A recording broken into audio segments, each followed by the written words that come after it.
Good morning, everybody. Good morning. So, right, I am here to share my GS strategy, both for prelims as well as mains.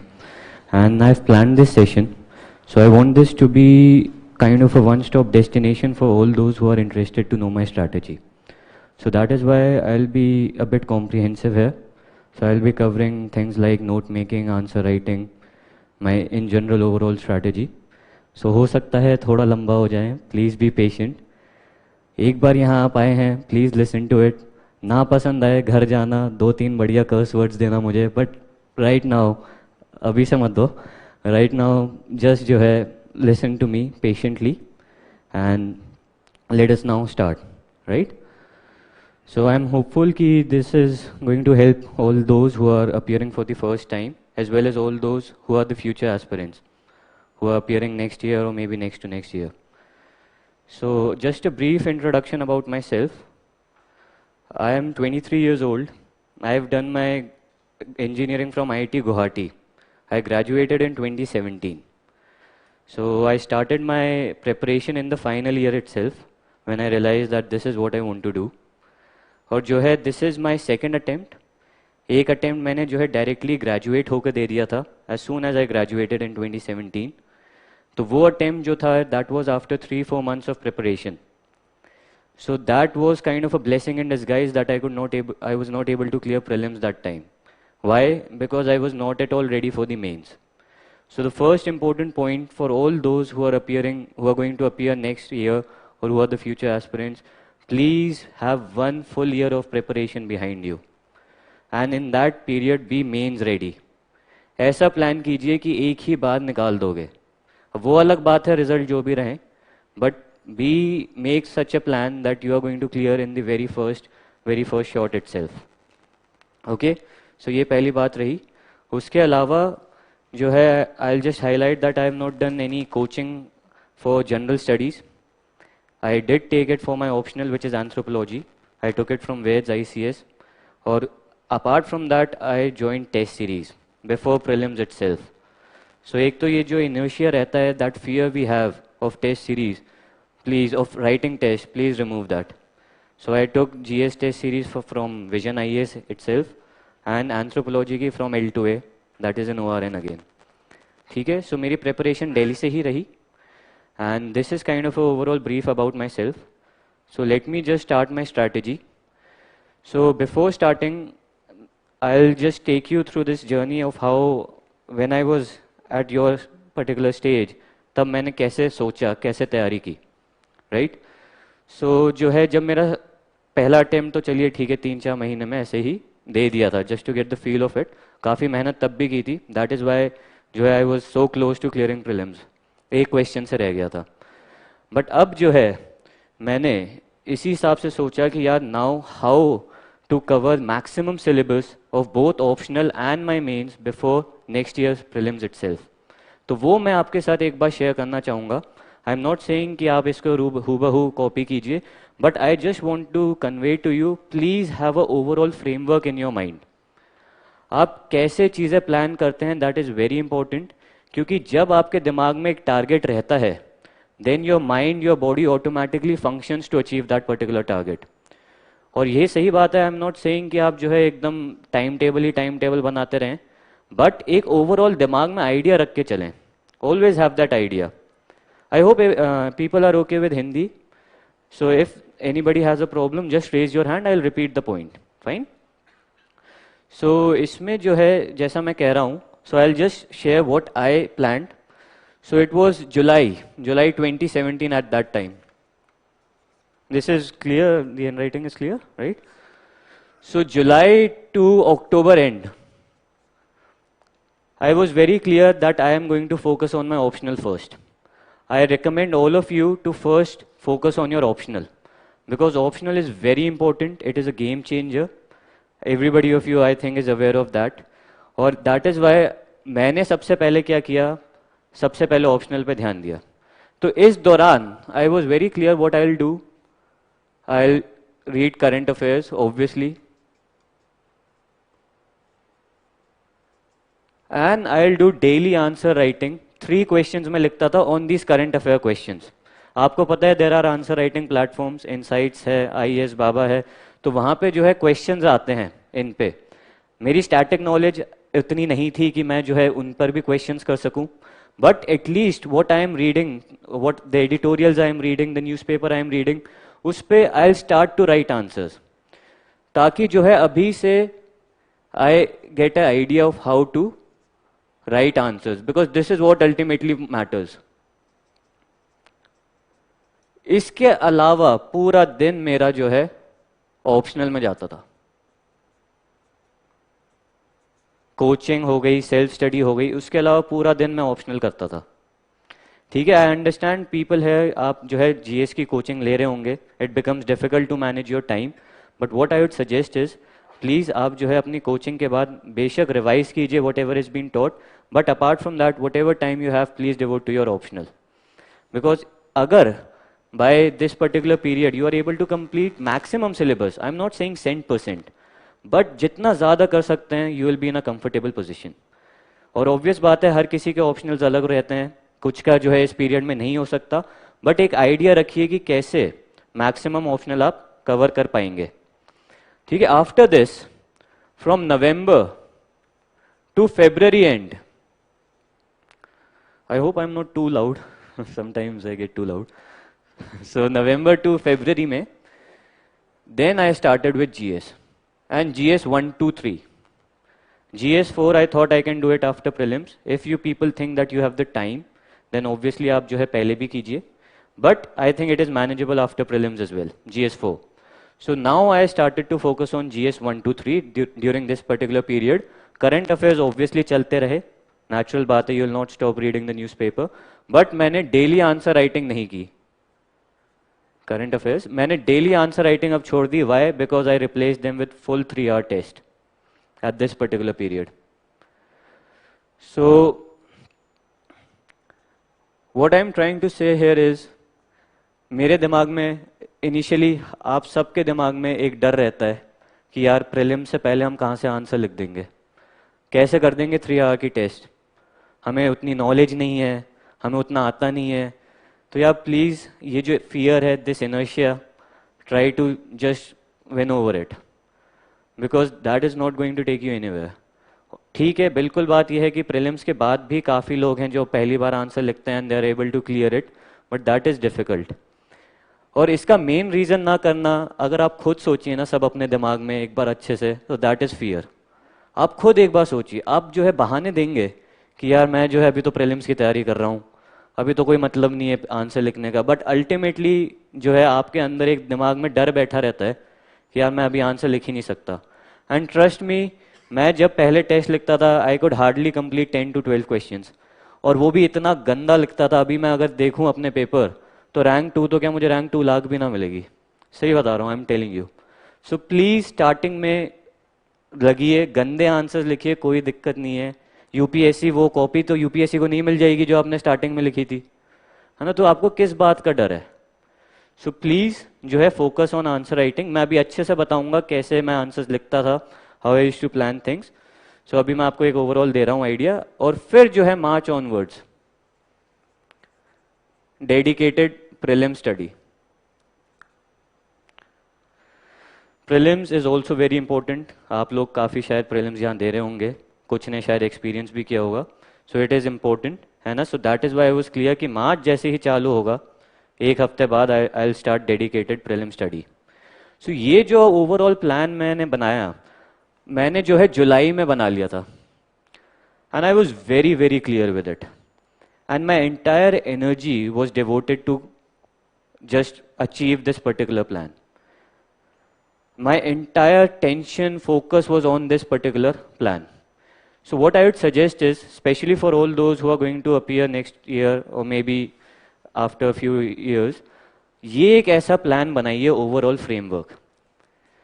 देखिए, I am not saying कि you will be able to follow it 101%, मैं खुद नहीं कर पाया, but when you have a target, आप उसको 75%, 60% भी फॉलो कर लेंगे, that is very good.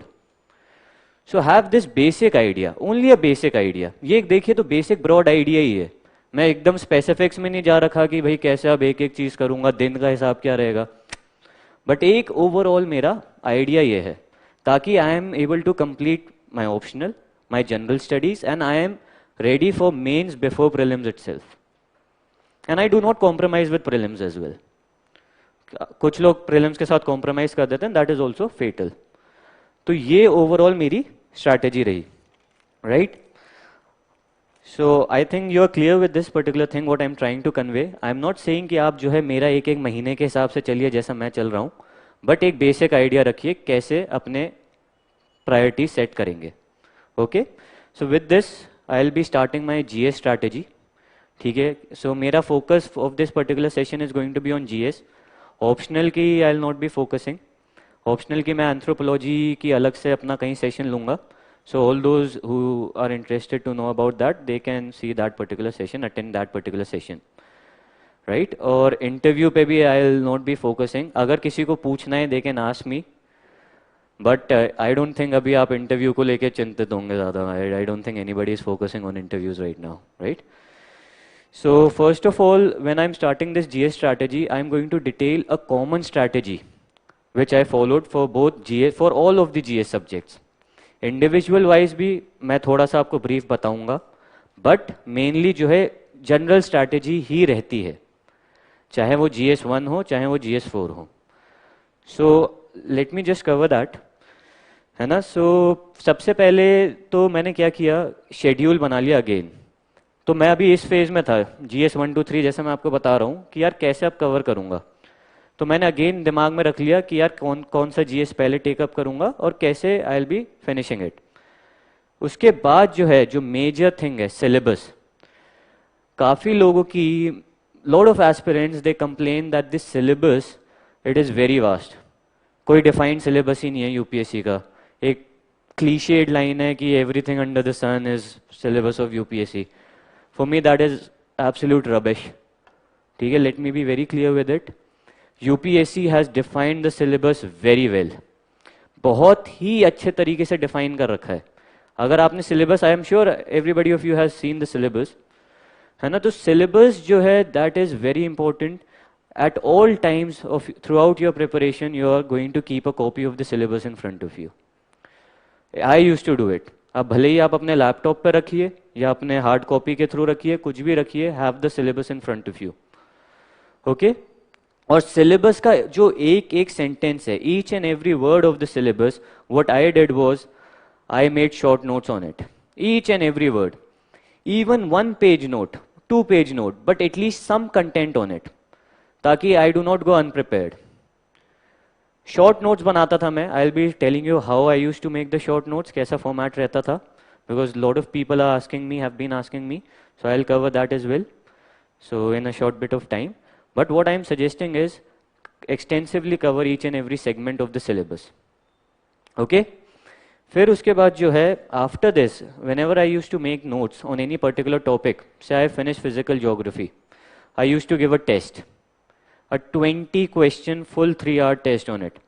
What I personally believe is, without giving a test on a topic which you have made notes or which you have completed, that particular topic is still not covered.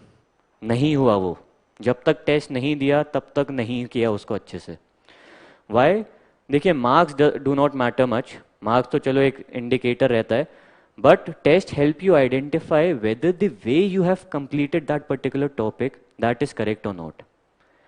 The way, the resources you referred, the way, the content you read, whether it was required by UPSC or not. हो सकता है important content जो था वो तो आप भूल गए पढ़ना, और टेस्ट में you realize that कि यार इतने सवाल इस पे आ गए, मुझे तो आता ही नहीं था, जबकि मेरे सामने दिख रहा है मुझे लिखा हुआ किताब में. सो टाइमली एक्शन लेने में आपकी बहुत मदद करते हैं test. That is why test are very important. ठीक है, और मैं आपको बता रहा हूँ, टेस्ट सीरीज कभी कभी मैच नहीं कर पाती the way you are doing things, schedule से आपके. So what I use to do was, I use to just compile 20 questions from online resources, make a paper myself, sit at my home, do a 3-hour test, evaluate it myself. So ये बहाने नहीं चलेंगे कि जो है मेरा paper कौन check करेगा, तो मैं तो देता ही नहीं. बहुत कॉमन है ये सब चीज़ें. आई have seen my friends do that, but please आप रिफ्रेन मत कीजिए. आप अपने जो फियर है, लेजीनेस है, उसको ओवरकम कीजिए. That is very important. So ये तो एक जनरल बेसिक स्ट्रैटेजी रही. Before I go for specific GS, मैं जो है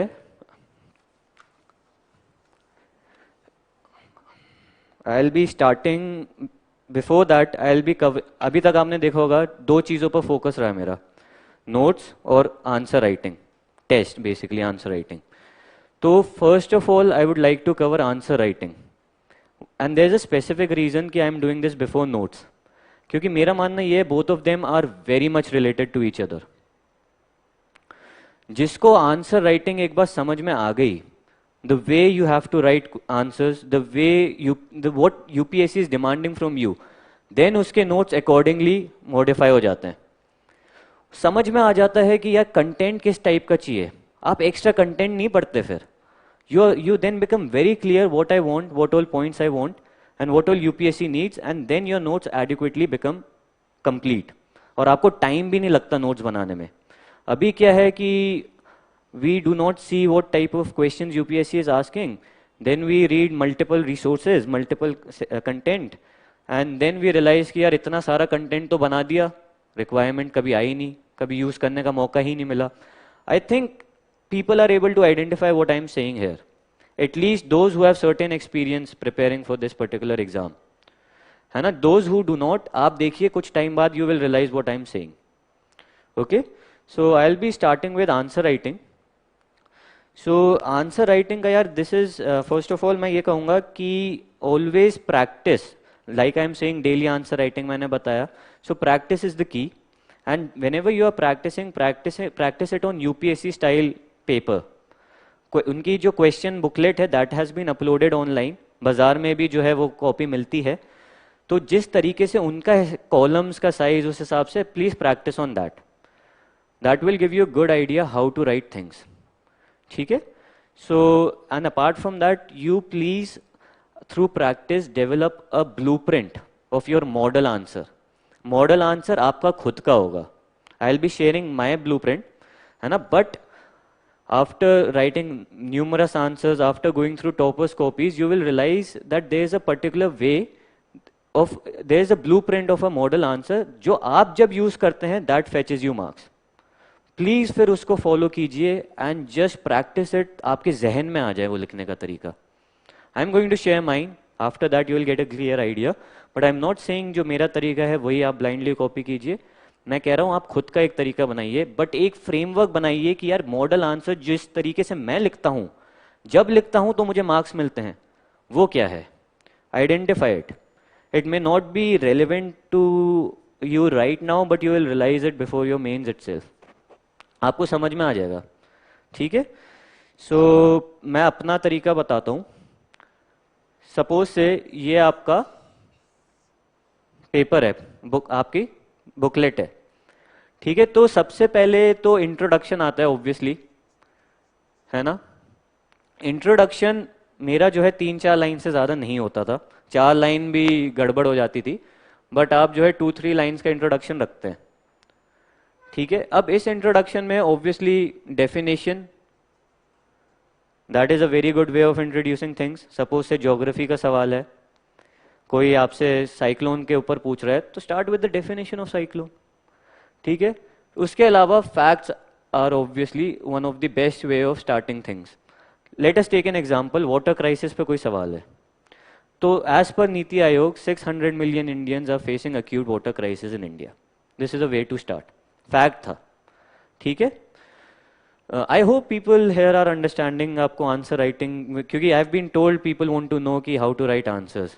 ठीक है? सो अगर आप प्री का इंतजार कर रहे हैं वो भी मैं आऊंगा, सो प्लीज जस्ट वेट, है ना. Let me just complete what I am trying to say. Okay?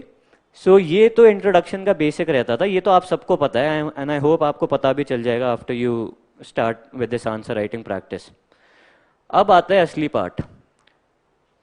अब जो आपकी बॉडी रहती है, when you are now trying to address what the examiner is asking, first of all read the question very properly, identify what he is trying to ask, and then ensure that all the parts that he's expecting from you, they are properly covered.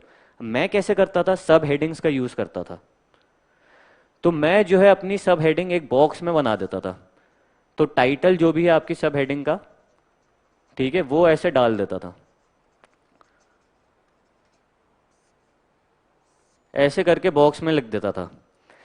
सो इससे क्या होता है, आप examiner को दिखा देते हो कि यार जो तुम पूछ रहे हो ये देखो मैंने यहाँ कवर किया है। आपको ढूंढने की जरूरत नहीं है, सीधा हेडिंग दिख रही है उसको, उसको दिख गया कि यार ये तो एड्रेस कर दिया इसने क्वेश्चन। अब भले ही आप इतना अच्छा ना लिख पाओ, he will give you marks because he is able to see that you have addressed the question. उसको ढूंढना नहीं पड़ रहा खुद से कि यार कहाँ गया, मैंने तो ये पूछा था, कहाँ लिखा है, मुझे समझ में ही नहीं आ रहा। सो सब headings are one of the best ways of doing this. अब इसके अंदर मैं कैसे कंटेंट लिखता था, I use to have 3 ways. एक होता है आपका पॉइंट वाइज तरीका, सबसे ट्रेडिशनल तरीका है, सबसे ज्यादा सही तरीका है ना। सो मैं ये जो 3 अप्रोचेस अपनी कह रहा हूं, 20 क्वेश्चन में स्प्रेड आउट रहती थी, मेजोरिटी तो ऑब्वियसली पॉइंट्स के थ्रू ही लिखता था। तो अब देखिए जैसे पॉइंट है तो I use to write point outside the column, मतलब ये मेरा तरीका था, मैं इसलिए लिखता था ताकि मेरी अलाइनमेंट ना बिगड़े। आपको अपने तरीके से करना है आप करिए, but please use serial number, points का नंबर दिखाइए एग्जामिनर को कि यार देखो मैंने इतने पॉइंट्स लिख दिए।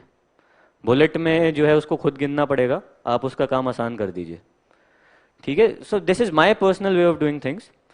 टॉपर्स की ऑब्वियसली अलग अलग तरीके से रहती है, आपकी अलग अलग तरीके से रहेगी, तो आप उस हिसाब से कीजिएगा, बट मैं I am just sharing mind, ठीक है। उसके बाद आप जो है 2-3 लाइन का पॉइंट लिख देते हैं, है ना। हमेशा जो पॉइंट्स रहते हैं 2-3 लाइन्स के मैक्सिमम रहते हैं। Apart from that if you say want to write an example, so what I used to do was leave space, write the example here, this example should look a part of this particular point. And why I am highlighting these trivial things, आपको लग रहा होगा कि यार ये क्या बोलने आ गया, ये तो एक्सपेक्ट नहीं किया था इससे। मैं इसलिए कह रहा हूं क्योंकि these are things that ultimately matter a lot, the way you present your answer.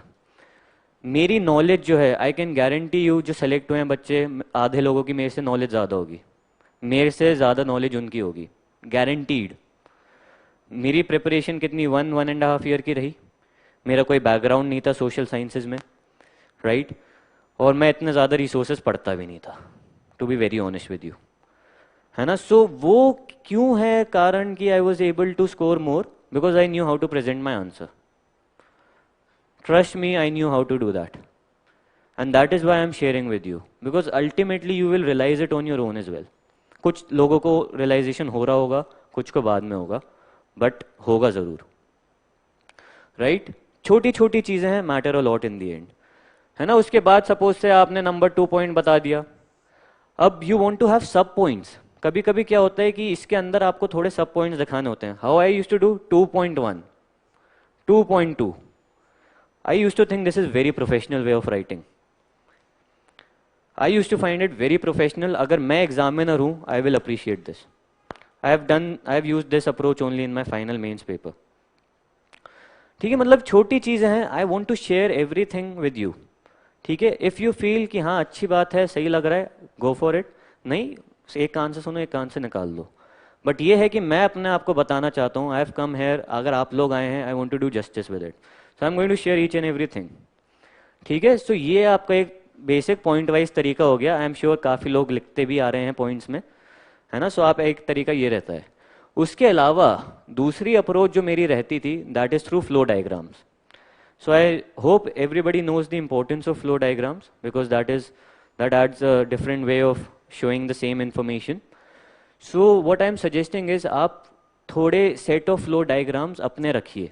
मेरे 2 फ्लो डायग्राम्स रहते थे, है ना। I had identified 2 flow diagrams which I found to be very convenient, और after extensive practice they were like कि मुझे सोचना भी नहीं पड़ता था उनको यूज करने से पहले। स्टार्टिंग में what happens is you have to think क्या फ्लो डायग्राम लाने कैसे लाऊं। वो मेरी इतनी प्रैक्टिस के बाद ऐसे हो गए थे कि अपने आप हाथ चल जाता था, सोचना भी नहीं पड़ता था एक सेकेंड कि यार यहाँ फ्लो डायग्राम लाना है। तो प्रैक्टिस से आती है दैट थिंग। सो मैंने जो है, मेरे 2 फ्लो डायग्राम्स थे, I just share with you, ठीक है। एक ये था, टॉपिक लिखा 1 2 3, मैं यहां पे भी पॉइंट के नंबर लिखता था। I have taken this diagram from previous year topper.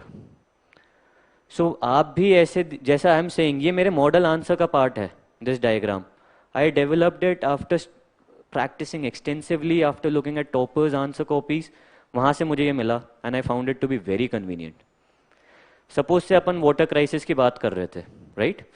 So he is asking, the examiner is asking the impacts of water crisis. तो मैं क्या करूँगा? इकोनॉमिक इम्पैक्ट 1 2 3, सोशल इम्पैक्ट 1 2 3, है ना? जो फैक्टर्स एक तरीके से आप वैसे लिखते हैं, मैं वैसे लिखूंगा. So I use to find it very convenient. ये मेरा पर्सनल वो है.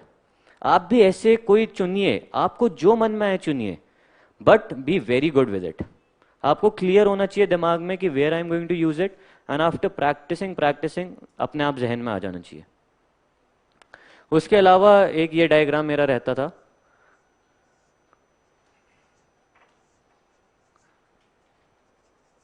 ऐसे करके एक मैं ट्री टाइप डायग्राम इसे कहते हैं, है ना? So I use to use this. तो इसमें this is also very good at certain places. जैसे कि आपको स्पेस सेव करनी है ना? आप देख रहे हैं कि इसमें पॉइंट्स हॉरिजॉन्टली आ रहे हैं रादर देन वर्टिकली. तो उससे जो है स्पेस बच जाती थी काफ़ी. सो मतलब ये मेरे खुद के वो थे डायग्राम्स, और इतनी आदत थी कि मैं अपने आप यूज़ कर देता था. सो develop your own way.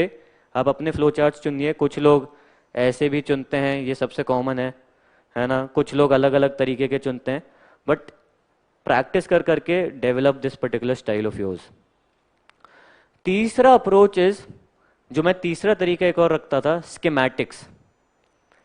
Schematic diagram जो है, मेरे को लगता है they are very unique and they add that particular value to your answer. तो स्कीमैटिक्स की प्रैक्टिस जो है आपको खुद जब नोट्स बनाते हैं तो करनी होती है ना? And whenever you are reading से मैगजीन्स आप पढ़ रहे हैं, आप कोई भी न्यूज़पेपर पढ़ रहे हैं, कभी कभी उसमें आते हैं ऐसे स्कीमैटिक डायग्राम्स. तो उनको पढ़ के अपन इग्नोर कर देते हैं. Please do not do that. If you are able to use it, बहुत अच्छी बात है. सो स्कीमैटिक्स जैसे कि आइकन्स का मैं यूज करता था. सपोज से नेट न्यूट्रलिटी करके आपको पता होगा, है ना? तो अब उसको मुझे उस पर क्वेश्चन आ गया, तो मैं क्या करूंगा? उसको डायग्रामेटिकली एक्सप्लेन करूंगा. कैसे करूंगा? सपोज से आप कुछ भी कीजिए कि जो है ये आपका इंटरनेट सर्विस प्रोवाइडर है, ये आपका इंटरनेट है, ठीक है? ऐसे करके उन पे लेबल्स लगाऊंगा ऑब्वियसली. और जो है अब क्या हो रहा है, जब नेट न्यूट्रलिटी है तो साइट 1, साइट 2, साइट 3, ये सब इक्वल स्पीड्स के साथ खुलती हैं. मतलब मैं ये नहीं कह रहा नेट न्यूट्रलिटी का कंसेप्ट समझाने आया हूँ इधर, बट मैं आपको दिखा रहा हूँ कि कैसे मैं जो है ये schematic diagram, how this works, है ना? अब मुझे समझाने की, अब बिना नेट न्यूट्रलिटी के क्या होगा, तो सेम चीज रिपीट करूंगा, ठीक है? बट एक पर्टिकुलर साइट बहुत तेजी से आ रही है, साइट 1. एक पर्टिकुलर साइट बहुत धीरे है, एक पर्टिकुलर साइट आ ही नहीं रही. दिस इज मतलब नेट न्यूट्रलिटी वाली बात, वो थोड़ा एग्जाम्पल है, प्लीज उसको वैसे मत लीजिए, बट क्रक्स समझिए मैं क्या कह रहा हूँ. ये जो आइकन्स का यूज है ना? ये जो तरीका है, this is very unique. It adds uniqueness in your answer. Think from the perspective of the examiner, ठीक है? फिर मैं जो है इसको एक बॉक्स में डाल देता था अपने, कि भाई देखे तो सही, ऐसा ना हो इग्नोर कर दिया एग्जामिनर ने, दिखा ही नहीं उसको. तो these are very small trivial things that matter, ठीक है? फिर उसके बाद जो है ऑब्वियसली जो रिमेनिंग पार्ट्स हैं सब हेडिंग करके सेम अप्रोच से एड्रेस करता था. एंड फाइनली जो है कंक्लूजन आपका रहता है. कुछ लोग पूछते हैं कंक्लूजन लिखना चाहिए नहीं लिखना चाहिए. मेरे हिसाब से डेफिनेटली लिखना चाहिए. How can you not conclude a particular question until unless you do not have time, suppose say, है ना? So conclusion has to be futuristic. वो आप अपने आप से मैनेज कर लेंगे. फ्यूचरिस्टिक बोले तो एक सेंस ऑफ विजन आगे दिखना चाहिए, है ना? तो वो आप, आई एम श्योर आप कर लेंगे. But this is basically a blueprint of my answer. So what I want to highlight from this exercise is that this particular blueprint I developed after months and months of practice. 15 दिन पहले mains के ये blueprint बनाए final. और I was now very clear कि ऐसे ही लिखूंगा एक एक answer. I am not saying कि फॉलो माई blueprint, है ना? Please make yours. Just have an idea of how you are going to write your answer. और when you start from the very beginning, तभी से आपके दिमाग में ये चीज़ें चलने लगती हैं, देन दैट हेल्प्स, ठीक है? तो ये तो एक तरीके से रही आंसर राइटिंग की. यहाँ पर किसी को कोई अब तक दिक्कत समझ में नहीं आया हो कुछ बात मैं क्या कहना चाह रहा हूँ? आई होप आई एम स्लो जिस तरीके से समझा रहा हूँ, एंड इट इज़ अंडरस्टैंडेबल. जो आखिरी में भी बैठे हुए हैं लोग, I hope it is understandable. या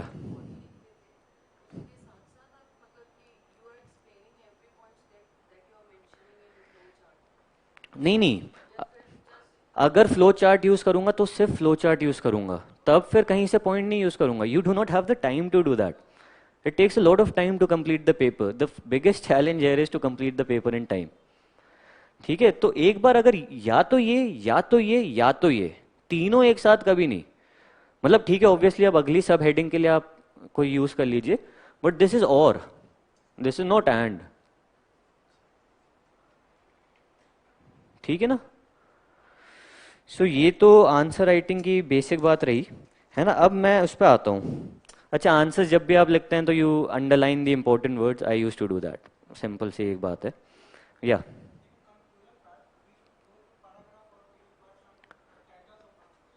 नो पैरा, आप 2-3 लाइन लिख दीजिए, 3-4 लाइन है ना. Para it should be proper 3-4 lines. Conclusion दिखना चाहिए. नहीं नहीं नहीं नहीं नहीं, no no, absolutely not, absolutely not. Don't do that. या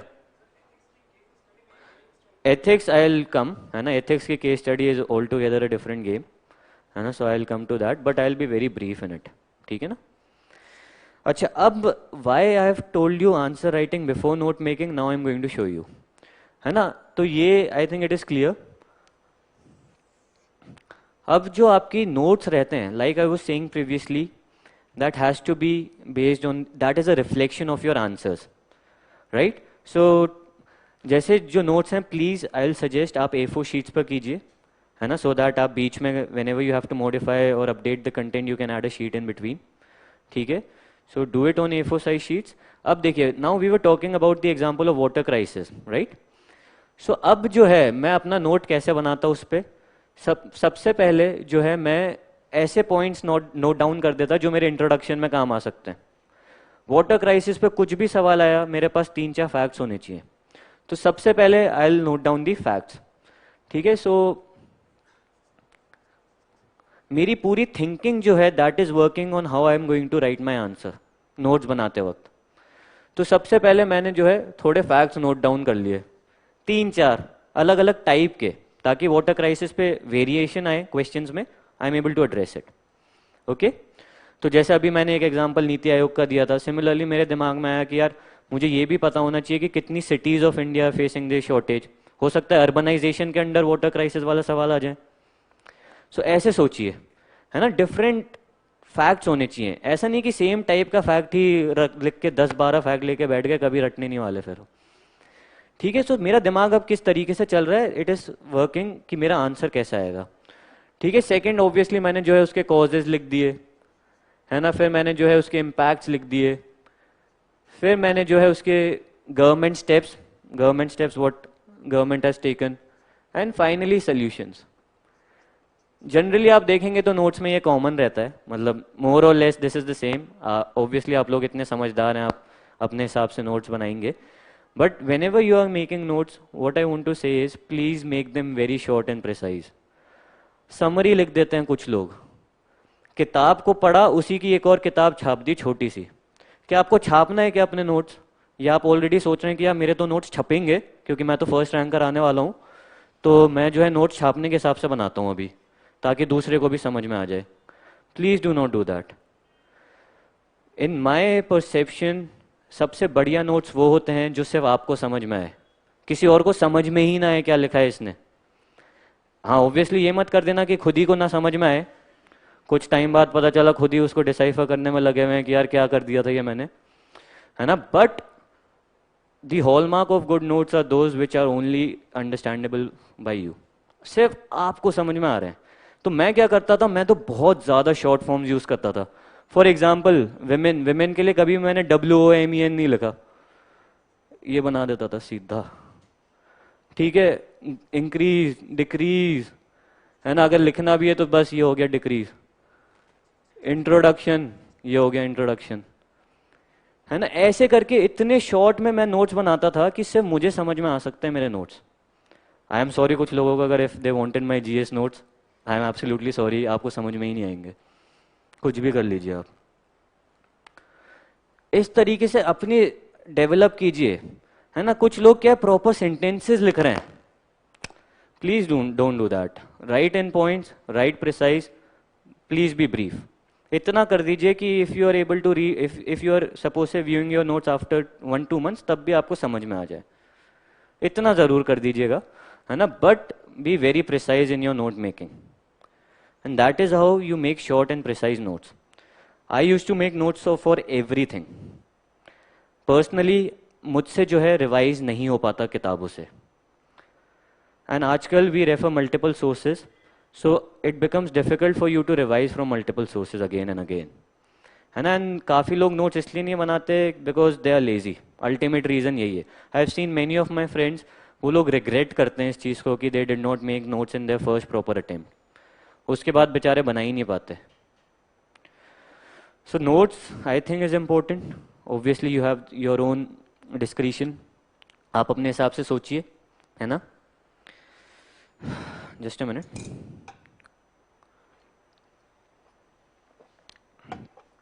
राइट. और नोट्स में ही फ्लो डायग्राम्स, स्केमेटिक्स का यूज चालू कीजिए, है ना. ये ऑन द स्पॉट आपके आंसर में नहीं आ जाएंगे.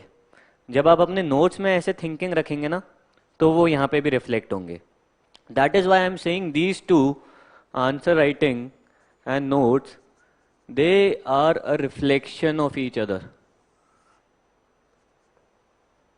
जो आप नोट्स लिखते हो एक तरीके से, that is going to ultimately reflect in the way you write. Okay. So इसमें किसी को कोई प्रॉब्लम है? I think I have been very clear with it. At least my strategy आप समझ सकते हैं. बाकी it is up to you, follow करना है नहीं करना, but please have a basic idea about this, right. या yes.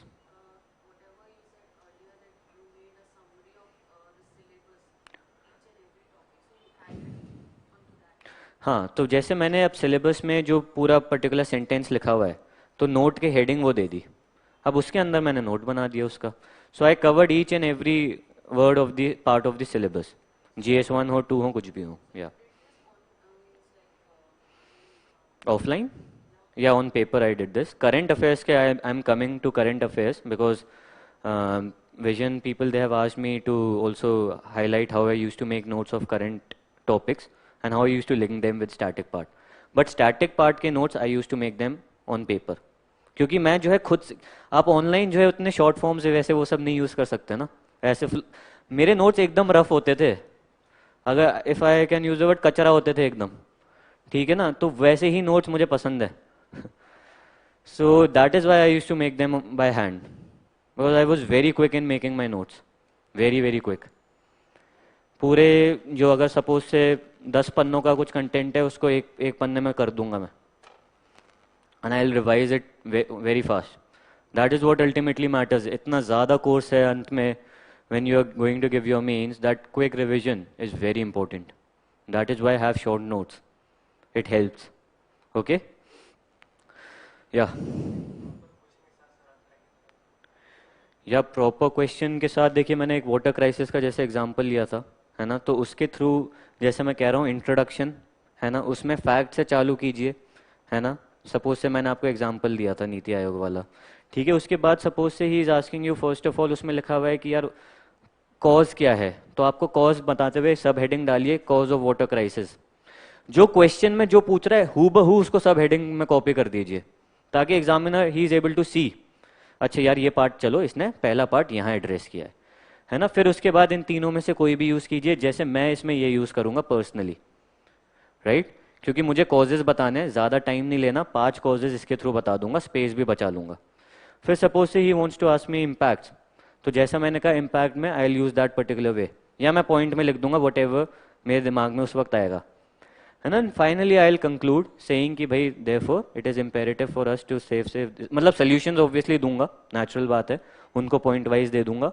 And then I will conclude कि यार if India is to progress, मतलब for sustainable development, then this is the need of the hour. मतलब देखिए, अभी आप specific question obviously it does not matter right now, क्योंकि आप जब खुद क्वेश्चन करेंगे ना, धीरे धीरे you will be able to identify with what I am saying, है ना. And what I want is just practice a lot and overcome that fear of writing answers. Please do that. The day you overcome this fear and inertia, na, you'll move 2 steps ahead in this race. I'm telling you, honestly telling you. एक बार अपने डर को काबू करना है, फिर automatically you will reach on a higher level. Okay, so अब मैं जो है individual GS wise I will be very brief, है ना. आई नो दैट जो है you also people have your own, आपका खुद का शेड्यूल अभी टाइट है ना. So I will be very brief with it. Resource list I am not giving right now, I will be sharing them through online mediums and all, and I am pretty sure you all have a resource list. देखिए, regarding resource list, let me be very clear, keep it brief, है ना. इधर उधर जगहों से नहीं पढ़ने की जरूरत, बेसिक किताबें पढ़िए, है ना. I am pretty sure you know the basic books, है ना. Apart from that use online resources. So what I use to do, जैसे मैंने कहा टॉपिक वाइज कवर कर रहा हूँ, तो आई हैव टू इंश्योर कि जो भी टॉपिक है I have sufficient content on it in my notes. अगर मुझे बेसिक बुक से नहीं मिला, so what I will do is I will just go to Google, right that particular topic, उसके आगे एक आईएएस वर्ड लिख दूंगा, यूपीएससी लिख दूंगा. सो जो 2-3 इनिशियल लिंक्स आएंगे, कोई भी सोर्स हो, be it insights, be it Mrinal, be it Vision IAS के ऑनलाइन रिसोर्स, उनको एक बार देखूंगा, पढ़ूंगा और अपना कंटेंट अकॉर्डिंगली प्रिपेयर करूंगा. सो टारगेट क्या है कि आप जो है एक एक सिलेबस के वर्ड को उस पर सफिशिएंट कंटेंट रख लें. You can do it any way you want, ठीक है ना. बट ज़्यादा रिसोर्सेज भी रेफर मत कीजिए, है ना. बी प्रिसाइज, अपने शेड्यूल के हिसाब से चलिए, do not go at the cost of your schedule. Okay, so अगर coming to GS1 I believe is the longest, क्योंकि उसमें जो है you have history, you have geography, and that takes time. So personally I started GS1 first, I will recommend you the same, but it is up to you. कुछ लोग GS2 चालू करते हैं, कुछ लोग अपने इंटरेस्ट के हिसाब से चालू करते हैं, that is perfectly fine, do it, ठीक है. So I started GS1 for the very reason that it was the longest part of the syllabus, है ना. सो अब इसमें जो है आई विल सजेस्ट कि please do not devote much time to topics like post independence और world history. Not saying that you ignore it, but ऐसा नहीं होना चाहिए कि 2 हफ्ते हो गए वर्ल्ड हिस्ट्री कर रहे हैं भाई साहब, ठीक है. ऐसी चीज़ें नहीं होनी चाहिए. That is I think that will not give you proportionate returns. So इसलिए एक और, हाँ, नोट्स में I highlight one thing, always keep the previous year question papers in front of you.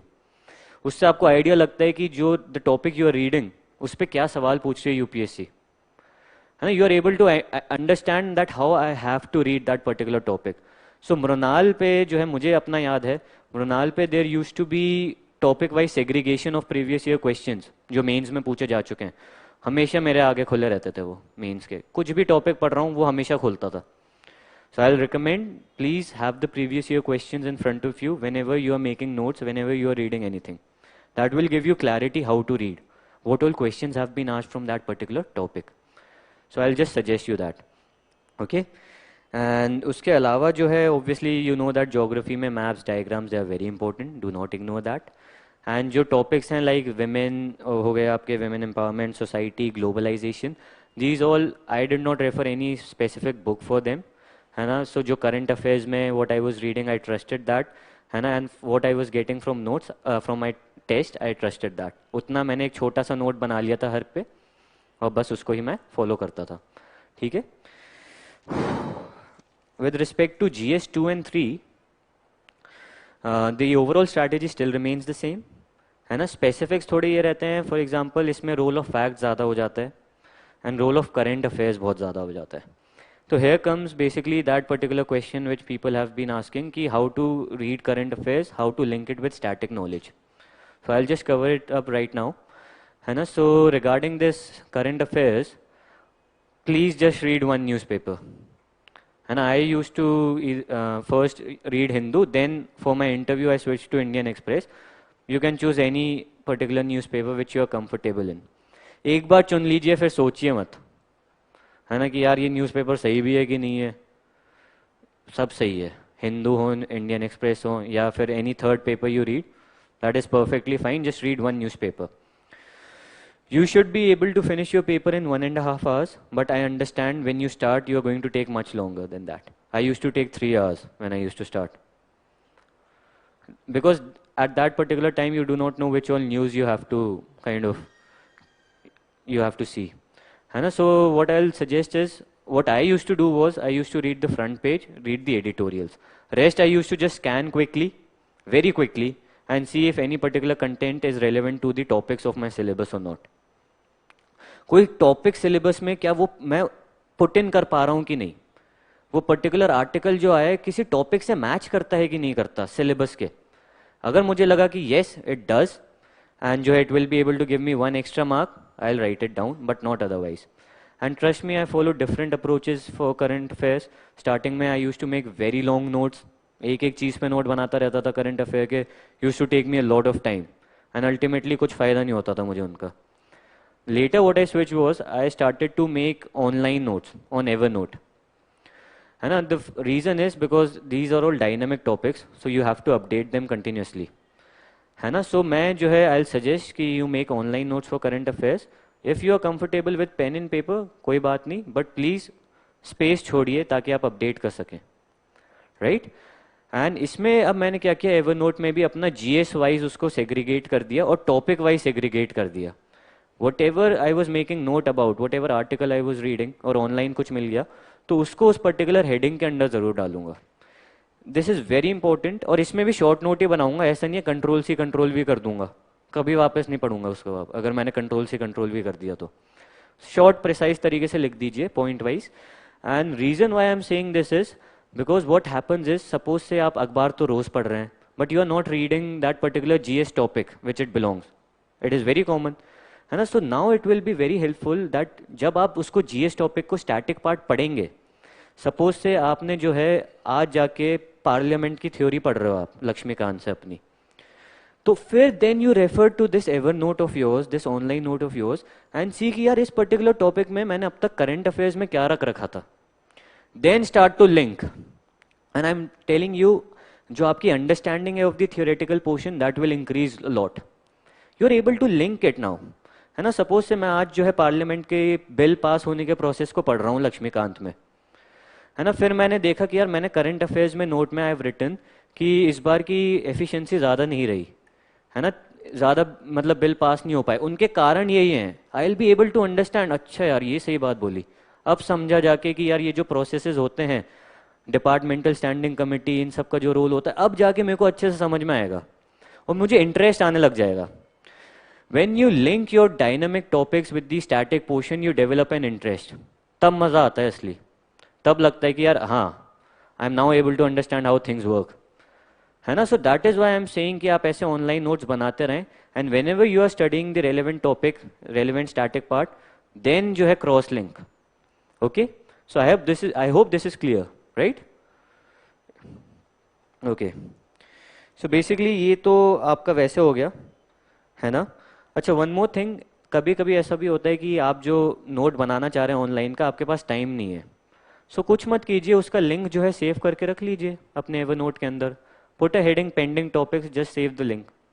ये भी एक फ़ायदा रहता है ऑनलाइन उसका, बाद में जब आप उसका रेलेवेंट स्टैटिक पार्ट पढ़ रहे हैं एक बार लिंक देख लीजिए। So that also helps. I am sharing my very particulars of my strategy. एक जने को भी आपको इधर फ़ायदा हो गया, जो लोग यूट्यूब पे देख रहे हैं, I'll be privileged, right? Okay. So this was GS 1 to 3. Basically सबका यही रहता है, थोड़ा सा डायनेमिक जो था I have told you. Regarding GS 4, so जैसे कुछ लोग GS 4 में भी interested हैं, है ना। So GS 4 का mainly it is through test that you develop an understanding of how to approach this particular paper. It is very different from the others, but the brief strategy still remains the same. Syllabus के part को उसके ऊपर notes बनाए। हाँ, ethics के notes में obviously you will be including a lot of examples from your own life. I hope people have a brief idea about the ethics paper. If not, please first go and understand and then watch this video, you will be able to understand what I am saying, right. So उसमें जो है you need a lot of examples, so examples of your real life, examples of personalities, even of current personalities. आप sports देखते हैं, आपको cricket का interest है, MS Dhoni का एग्जाम्पल आप लिखना चाहते हैं, गो अहेड, बहुत बढ़िया बात है ना। परसिवरेंस एक पर्टिकुलर ट्रेट होता है, दीपा कर्माकर आप ऐसे लिख दीजिए, she is a very good example.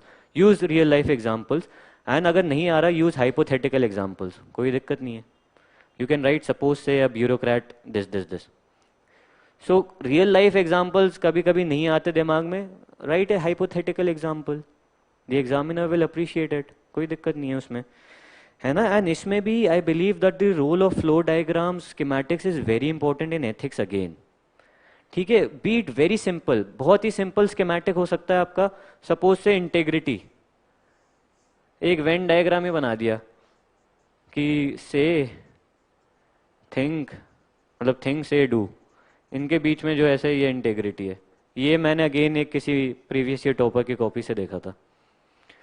इतना सिंपल डायग्राम भी बहुत हिट हो जाएगा आपका। तो मतलब अपने नोट्स में ऐसे सोचिए, the particular topic I am reading, अगर फ्लो डायग्राम मुझे बनाना होता तो कैसे करता, फॉर ऑल जीएस टॉपिक्स। अगर कोई, मैं ये पर्टिकुलर टॉपिक पढ़ रहा हूँ, उसमें कैसे कोई स्कीमेटिक डायग्राम आता तो कैसे आता, सोचिए उसको, इसमें रोल बहुत रहता है ना। एंड रिगार्डिंग केस स्टडीज, मैं यही कहूँगा केस स्टडीज का जो तरीका है, you have to develop on your own, है ना। And that comes through practicing case studies, different case studies. काफ़ी सारी केस स्टडीज ऑनलाइन भी रहती हैं, आपके टेस्ट में भी रहती है, please practice them.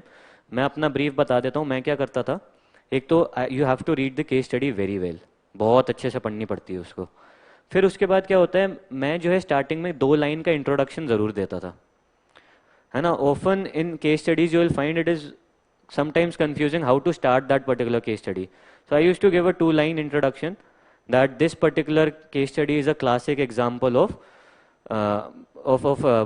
corruption in this services, ऐसे करके, मतलब है ना, of ethical dilemma in this ऐसे करके 2 लाइन का छोटा सा दे दिया, of ethical dilemmas during a disaster, है ना। ऐसे करके एक बेसिक वो दे दिया, कुछ स्टार्ट मिल गई बहुत ही फटाफट। फिर उसके बाद obviously you can write the stake holders involve, you can write the ethical values which are concern, है ना। बट ये है कि there are 6 case studies, I think 6 to 7 आती हैं, तो सबके लिए सेम मत कीजिए। 2-3 में स्टेक होल्डर से स्टार्ट कर रहे हैं, obviously if they are explicitly asking you to write, you have to mention, but otherwise सब में कॉमन 6 में मत कीजिए, इट बिकम्स बिट रिडंडेंट, है ना, थोड़ा सा मैकेनिकल सा लग जाता है।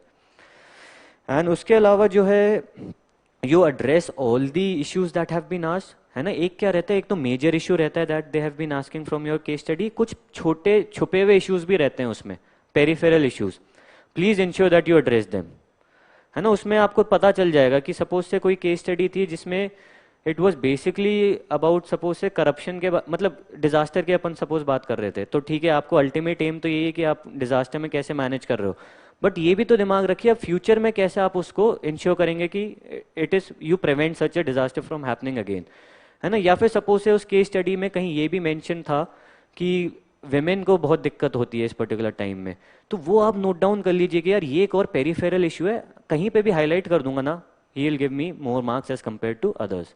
सो always address the peripheral issues as well, है ना, obviously without missing the main part. And उसके बाद जो है, try to create a win win situation for all the stake holders, है ना। ऑब्वियसली नॉट दोस्त जो एकदम ही, जैसे अब करप्ट पॉलिटिशियन का एग्जांपल था, आपने उसके लिए भी विन विन क्रिएट कर दी कि जो है उसको भी मैं पैसे तो दे ही दूंगा कुछ और खुद तो बच ही जाऊंगा, तो ये ऑब्वियसली नहीं होना चाहिए। बट जो आपके सही स्टेक होल्डर्स हैं उनके लिए विन विन सिचुएशन क्रिएट कीजिए। मतलब that is a brief of this ethics, I am not going in to the exact details because after you begin to practise आप खुद अपने आप से रियलाइज करेंगे। एंड आई होप एक बेसिक ब्रीफ मैंने फिर भी दे दिया है, ठीक है, I have done justice to it, right. So ये तो आपका जीएस वीएस का हो गया पूरा, है ना। कोई इसमें अभी तक आप लोगों को दिक्कत specifically? Okay, so let me move ahead, है ना। I hope I am not going too fast, neither I am too slow. हाँ हाँ हाँ, बहुत सही सवाल है। मैं टाइम लिमिट में करता था, 3 क्वेश्चन कर रहा हूँ, है ना। सो सपोज से 15 मार्क का टाइप का क्वेश्चन है, तो उसमें 10 to 11 मिनट्स आपको चाहिए होते हैं, तो मैं उस हिसाब से आंसर राइटिंग से टाइम में करता था। इनिशियली नहीं करता था, है ना, बिकॉज इनिशियली अगर आप टाइम में लिखते हो तो इट बिकम्स वेरी डिफिकल्ट, आपको पता ही नहीं होता किस तरीके से करना है। सो इनिशियल 1 मंथ जो है मैंने बिना टाइम के की, है ना। एक तरीके से अपना बनाने समझा तो सही कि कैसे करना होता है दूसरों के आंसर्स को समझ के, बट एक बार जो है मेरे को समझ में आ गया, फिर मैं जो है टाइम में करता था उनको भी।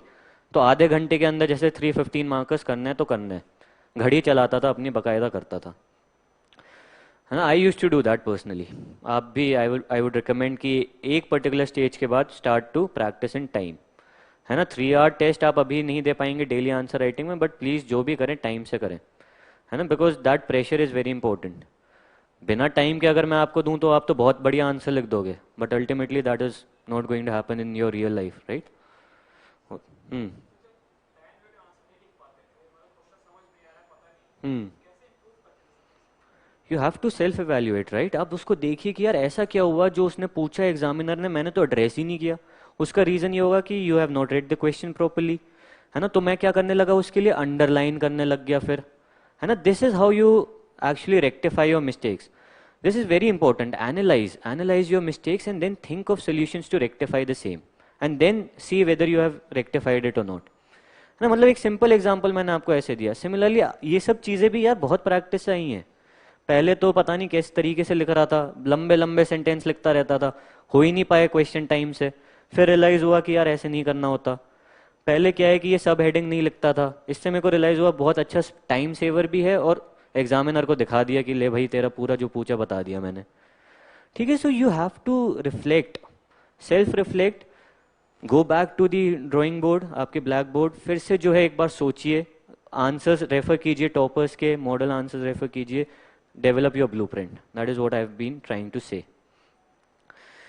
Okay, so I think अभी मैं ऐसे का, if any of you is interested, मैं ऐसे का थोड़ा सा एक basic brief idea दे देता हूँ, because again they have asked me to cover this topic as well, है ना? बहुत ही brief में दूंगा, because ऐसे is something which I believe आपका खुद का एक natural style आता है, but obviously you can develop also through practice. So what I did was, before prelims itself I wrote around 10 essays. ठीक है, हफ्ते या 2 हफ्ते में एक बार कोशिश करता था, खुद को मार पीट के कोशिश करता था, बट एक ऐसे लिखवा लेता था खुद से, है ना? तो ऐसे लिखने में मेजर इम्पेडिमेंट जो होता है वो अगेन लेजीनेस ही होती है कि यार अब कहाँ से कौन लिखेगा यार, लिख भी दिया तो फिर कहाँ से दिखवाऊंगा उसको, कोई पढ़ेगा ही नहीं मेरा ऐसे, है ना? तो वो कैसे भी करके again I use to overcome that, and I use to write essays. मैंने एक्चुअली प्री के बाद तो सिर्फ 4 ऐसे ही लिखे हैं, बिकॉज मेरे पास टाइम नहीं हो पा रहा था। But I was confident, because I had written 10 essays before pre, I was confident कि कर लूंगा ऐसे, अच्छे से करूंगा, है ना? I think I have a command over English language which is obviously an added advantage, but not the necessary requirement, you can develop through practice, है ना? सो कोई भी separate content I use to did not have for essay. जो GS, जो current affairs हैं, that is the same content which is going to go for the essay as well. जो भी topic चुने, प्लीज चूज जिसमें आपके पास content है ना? और please do not think that this particular topic is very common, हर कोई चुन रहा होगा, दैट डज नॉट मैटर। अक्सर बच्चे क्या करते हैं कि वो टॉपिक नहीं लेते क्योंकि उनको लगता है कि यार 90% people are going to attempt from this particular topic. That does not matter. अगर आपके पास कंटेंट है, गो फॉर इट, है ना? उसी टॉपिक को चुनिए जिसमें कंफर्टेबल है ना? तो दिस इज ऑल्सो इम्पोर्टेंट। मैं अपना एक बेसिक ब्लूप्रिंट अगेन इसका दे देता हूँ। मैं क्या करता था, introduction is very important in essay, introduction is very very important, because you are now starting. आप कोई भी आर्टिकल पढ़ते हैं तो इंट्रोडक्शन से ही आपको अच्छा लगने लग जाता है कि यार ये मजा आ रहा है इसमें। सो इंट्रोडक्शन के लिए personally I use to use a short story, anecdote, और मैं दोनों ऐसे में वही करता था। I find it to be a very powerful way to begin your essay. तो कोई सी भी शॉर्ट स्टोरी बना लेता था। एग्रीकल्चर क्राइसिस है, अच्छे से लिखता था कि suppose say as the cries of women they echo in a hut, a farmer's body lies hanging lifeless from the ceiling, how has this agricultural crisis come in India. मतलब ऐसे करके एक थोड़ा सा शॉर्ट स्टोरी सा दे दिया, अच्छे तरीके से लिखता था, है ना? So introduction is very important, it has to be powerful, it has to be appealing to the examiner, it has to catch his eye, his or her eye, right? फिर उसके बाद what I use to do was I use to use I call this things connecting paragraphs, है ना? ये connecting paragraphs क्या होते हैं? Actually whenever you are switching from suppose say one dimension to other in your topic, in your essay, then you must do it seamlessly, flow आना चाहिए ऐसे का। तो उसके लिए ये कनेक्टिंग पैराग्राफ्स बहुत ज़रूरी होते हैं। सो सपोज से अभी इस बार के there was this question on morality, if you have seen the paper of this year, है ना? सो वो बेसिकली ये था कि ट्रेडिशन और अपने जो कस्टम्स मॉरल्स हैं उनका क्या रोल रहता है आज की सोसाइटी में। सो ऑब्वियस बात है कि थोड़े नेगेटिव्स हैं, you will highlight that, but now you also have to highlight the positives. भाई ट्रेडिशन का बहुत पॉजिटिव रोल भी है, तो उसके लिए बीच में एक पैराग्राफ होना चाहिए when you are switching from negative to positive. हर एक टॉपिक के there are always two sides of the coin, I think you agree with me. You have to be balance in the way you write, you have to show both the sides of the coin. So whenever you are switching from one to other, you have to have this paragraph in between ताकि flow बन जाए। जैसे कि अभी मैंने traditions इन सब का negative role highlight कर दिया, बट अब मैं एक पैराग्राफ डालूंगा, however traditions they also play a very meaningful role in today's society, है ना, इट इज़ नॉट एज दो दे आर कंप्लीटली नेगेटिव। फिर करके जो है मैं पॉजिटिव साइड हाईलाइट करूंगा, ऐसा नहीं है मैं बीच में अचानक से पॉजिटिव साइड हाईलाइट करने बैठ गया। तो that is why these connecting paragraphs are also very important, they help to maintain that flow. I hope I am clear with what I intend to say है ना। एंड उसके अलावा जो है conclusion obviously again has to be very good, क्योंकि अब यहाँ पे मार्क्स देने वाली बात आ गई है, he is going to give you the marks here now, है ना। So what I used to do was I used to revisit the anecdote again, जिससे मैंने स्टार्ट किया उसी से कंप्लीट करूंगा, उस शॉर्ट स्टोरी को वापस आऊंगा, लास्ट लाइन वो रखूंगा, सॉरी लास्ट लाइन वो रखूंगा, ताकि फुल सर्कल हो जाए, है ना। ऐसा लगे कि यार जहां से चालू किया था खत्म हो गई, मूवी खत्म हो गई। जो अच्छी मूवीज होती हैं उनमें भी आप ये देखते होंगे कि जो स्टार्ट वो करते हैं उस पर्टिकुलर उससे, उसी से फिर वो खत्म करते हैं, है ना। There is a reason for that, they want you to experience that full circle. तो इस वजह से I use to do that, that is why anecdote again मेरे लिए बहुत अच्छा साबित होता था, क्योंकि I knew how to end it, कैसे खत्म करना है कंक्लूजन में, ठीक है। So this is basically my way of doing writing an essay, है ना। You have to develop your own, please practice it, do not ignore it, it is again a game changer, है ना। अगर आप देखें तो कोई people are scoring 115 essay, while some people are scoring how much 100 120, that 30 marks difference is huge, huge. So please do not ignore essays, and I am telling you, आप ये मत समझिए कि यार मेरी इंग्लिश अच्छी नहीं है, मैं तो कभी भी इंग्लिश में लिखता ही नहीं आया था, that does not matter. Once you write 3-4 essays you will get the hang of it, है ना। मैं ऐसे लिखता था, मैं चेक करवाता था अपना essay, I use to consult my seniors, I use to send them, I use to send my own father my essays, है ना। सो आप भी एक बार दिखाइए, बिकॉज जब दूसरे लोग पढ़ते हैं they are able to offer you valuable inputs, that is the way of doing essays, right. अब जो है आई थिंक कोई डाउट ऐसे वैसे किसी में, या हाँ। एंड अब जैसे मैं अब ऐसे करूंगा कि मैं वहाँ पे क्या एनेक्डोट में नाम ले लूंगा, जैसे सपोज से किशन मैंने नाम रख दिया उस फार्मर का ये वो, तो अंत में क्या करूंगा, सो अब मैंने सोल्यूशन वो सब बता दिए होंगे पहले ही, तो अब ऐसे करूंगा कि आई होप मतलब ऐसे करके कि भाई now if these solutions are implemented then families, thousands of families similar to Kishan, they will not have to undergo the crisis they have, ऐसे करके किशन वापस ले आया, है ना। मतलब समझ रहे हैं आप, है ना। So I hope you are understanding, मतलब जो स्टार्ट किया वापस लिया है उसको, है ना, और पॉजिटिव नोट पे छोड़ दिया। Start I did with negative sad note, left it with a positive note, है ना। So that is the way of ending things, practice आएगा, है ना। अभी तो ठीक है आपको ऊपर ऊपर से समझ में आ रहा है मैं क्या कह रहा हूँ, but with practice you will understand what I am saying, है ना। And the good thing is कि ये वीडियो आपका यूट्यूब पे अवेलेबल रहता है, तो जब भी ऐसे लिखना चालू करें तब आप देख सकते हैं वापस से what I was trying to say, maybe then it becomes more and more clear for each and everything which I have covered, या ऐसे यार मैं टाइम में लिखता था, बिल्कुल टाइम में लिखता था।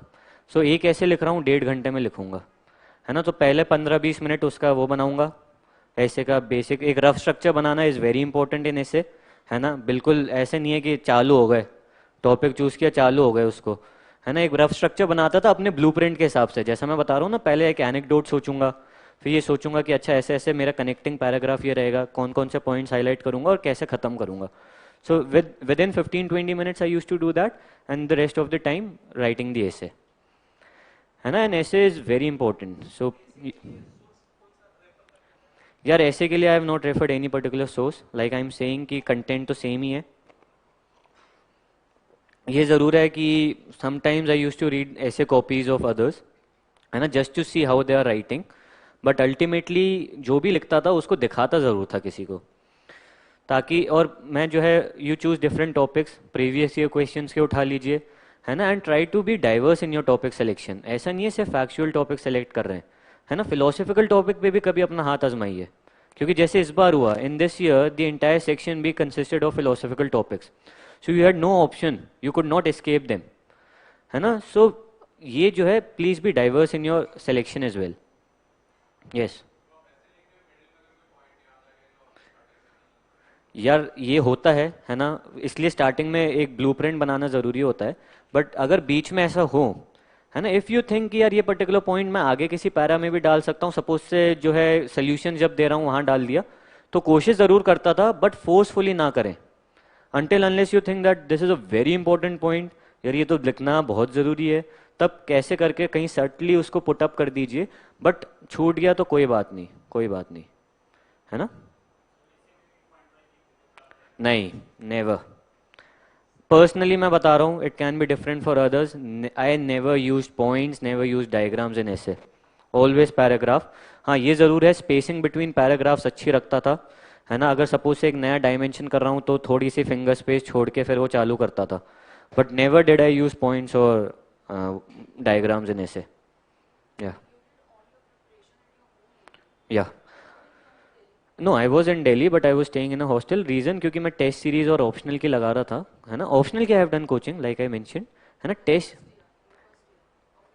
मेरा preparation you can say it is of 1.5 year only, क्योंकि जो मैंने पहला अटेम्प्ट दिया वो कॉलेज में रह के in my last semester in IIT Guwahati, जो है मार्च में चालू किया था मैंने, टू बी वेरी प्रिसाइज, है ना। तो 3 महीने करके बड़ी मुश्किल से, तब भी बहुत मेहनत की, दैट इज़ वाई मार्च में पहली बार लक्ष्मीकांत स्पेक्ट्रम खरीद के ये सब लाया था, है ना। तो वहाँ पे मेहनत करके 2 मार्क्स से रह गया था मेरा तब भी, बट इसलिए मुझे कॉन्फिडेंट था कि आप प्री निकाल सकता हूँ। यहाँ पे था, दिल्ली में था। Yes, I was in Delhi because, like I said, I was taking optional coaching, and after that I had joined test series as well. और I used to find it good, मतलब अपने रूम पे आराम से पढ़ता था, है ना। I used to do self study only, group study मैं नहीं करता था, है ना। That is your own personal choice। कुछ लोग ग्रुप स्टडी बहुत अच्छा करते हैं। For example I think rank force जो श्रेयांश कुमट है ना, he is a good friend of mine, I know that. उसने जो है बहुत अच्छे से, मतलब बहुत अच्छे से, and I think he has highlighted it as well in yesterday's lecture, his session sorry, है ना। So group study is also good, है ना। पर्सनली मुझे क्या लगता था कि यार मुझे अपने पेस के हिसाब से चलना है, मेरी स्ट्रैटेजी के हिसाब से चलना है, and that is why I use to go solo apart from interview obviously.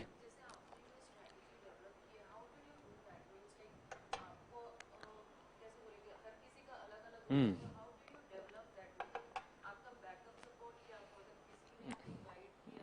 Hmm. Right. So ये मैं कहूँगा that is a combination of both, है ना। I took guidance from seniors, from selected aspirants, toppers talk देखता था ऐसे ही आपकी तरह, है ना। एंड देन खुद से भी एनालाइज करता था।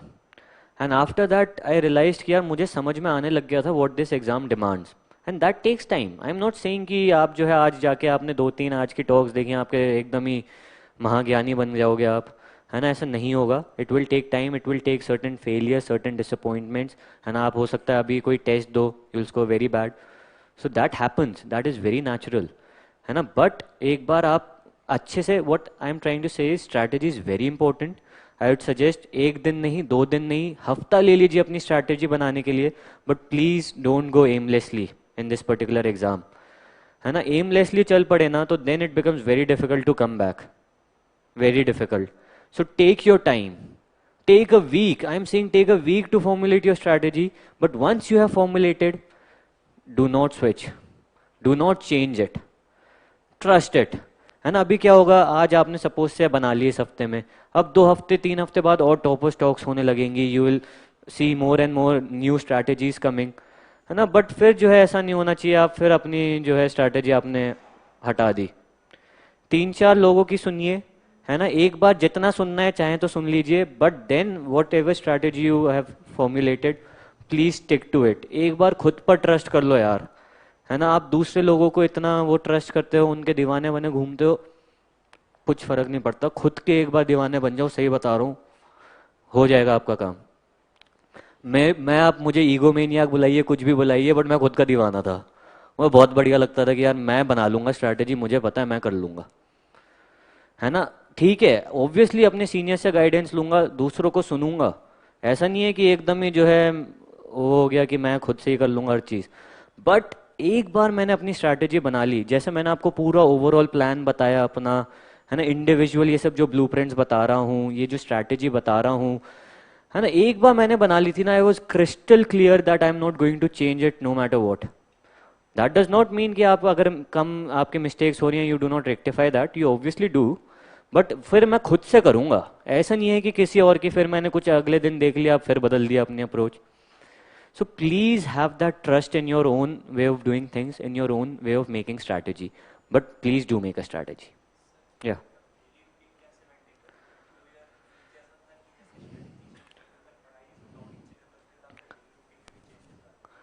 यार एक चीज़ अपन ऐसा करते हैं कि I will take up all these questions, पहले मैं प्रीलिम्स का एक बार आपको और बता देता हूँ because people here are who are going to appear for this year's prelims. या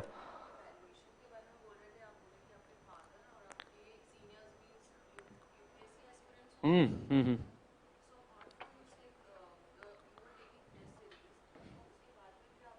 टेस्ट सीरीज यार जैसे ऐसे की तो नहीं लेता था, है ना, मैं ऐसे की बात कर रहा था वो। हाँ अब ऑब्वियसली है कि अपने आंसर्स तो मैं वैसे ही चाहूंगा जो प्रॉपर एक्सपर्ट्स हैं वही चेक करें। या या या देखो प्रॉपर ऐसा नहीं है, मैं भेज देता था कोई रिप्लाई ही नहीं आता था बहुत टाइम तक, नेचुरल होता है।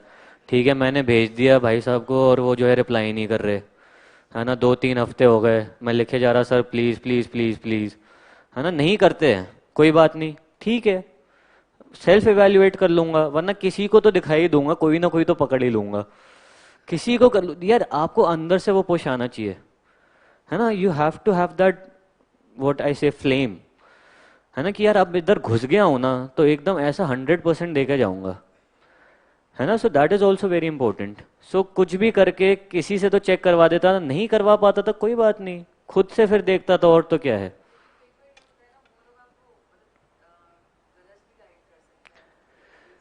या दिन आपको अगर कोई गलत गाइड कर रहा है ना तो आपको खुद से समझना पड़ेगा, अगर आपको you are able to realise that the points that he और शी हैज मेड, है ना, they are not relevant, then ठीक है इग्नोर कर दीजिए, बट ऐसा नहीं है कि आप एकदम अपनी चौड़ में हो कि यार मैं कैसे गलत बोल दिया, मुझे कैसे गलत बोल दिया, अरे बाप रे, मुझे बोल दिया गलत, हो ही नहीं सकता, ये ऐसा नहीं होना चाहिए, है ना, सेल्फ रिफ्लेक्टिव रहिए, है ना।